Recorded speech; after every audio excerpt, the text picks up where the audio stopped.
I'm Mrs. Chapin. I'm the animal science instructor here at Minuteman High School. I have over 12 years of experience in the veterinary field. I'm a certified veterinary technician, which means that I'm a certified nurse for animals. So I have a lot of experience of working with humans and their pets and helping them with their care from the start of their life to the end. Animals do grieve. There are a lot of studies that support that they show a lot of behavioral changes when they're grieving. They could grieve the loss of an owner, maybe another pet in the household. Depending on the cognitive level of the animal, their grieving process may look a little different. So for example, when we grieve, it's very obvious that we're feeling our emotions. For some of our pets, it's hard to say what they're actually feeling in the moment, but we do see behavioral changes. They may change their patterns or behaviors. They may lose some of their appetite. When animals are stressed, they actually have an increase in cortisol levels, just like we do, and that causes the body to feel stress and makes us not want to eat. So that's one of the first things that we'll see. We also may see an animal actually show signs of depression where they're reclusive and less active, and then they also may be seeking out attention. So it depends on the pet or animal. They're all individual, so they definitely all grieve a little differently, but they do definitely grieve. There was Peter and Wendy, and they came to us as siblings, and they were bonded. So when rabbits pair, they tend to bond until one of them dies. So it's kind of a sweet, like a soulmate type of scenario.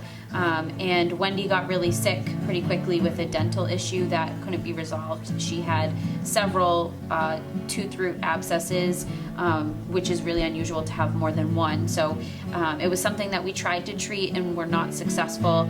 And her brother Peter, he did show some changes in his behavior, both leading up to her passing and after.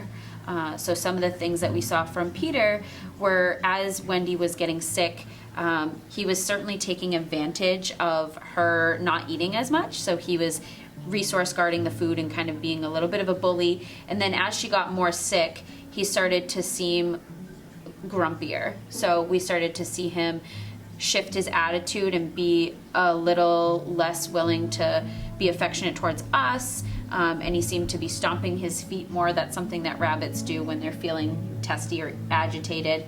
When Wendy was really on the last legs of her care, she actually came to school so that we could bring her so that he could kind of see her and say goodbye.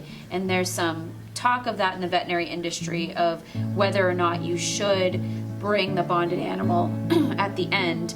And some people think that it helps them to understand the process. In my professional opinion, I have witnessed animals like within exam rooms or when we've done home euthanasias where the other pets are present.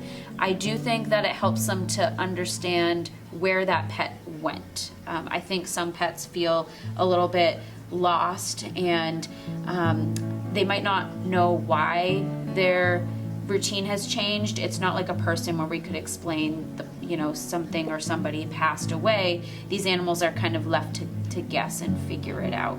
So by seeing their partner or buddy in that situation, nature does kind of take over, and they do understand to some degree that they're sick or ill or dying.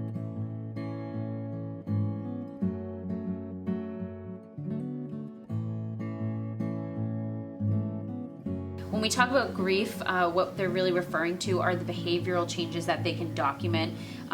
Some experts really say that they strongly believe that they feel emotion, and there has been a little bit of intrigued studies with that, where you have, for example, elephants they grieve in a bigger way because of their cognitive function.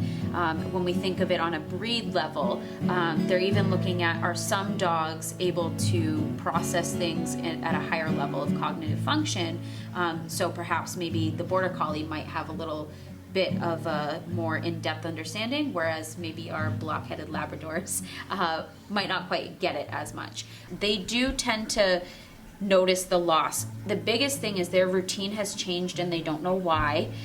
Also, if they're used to seeing somebody who's taking care of them and they lose that caretaker, then they do feel like something's missing. You know, like they definitely look for the owner. Some dogs will like stare out windows or sleep wherever their person used to sleep.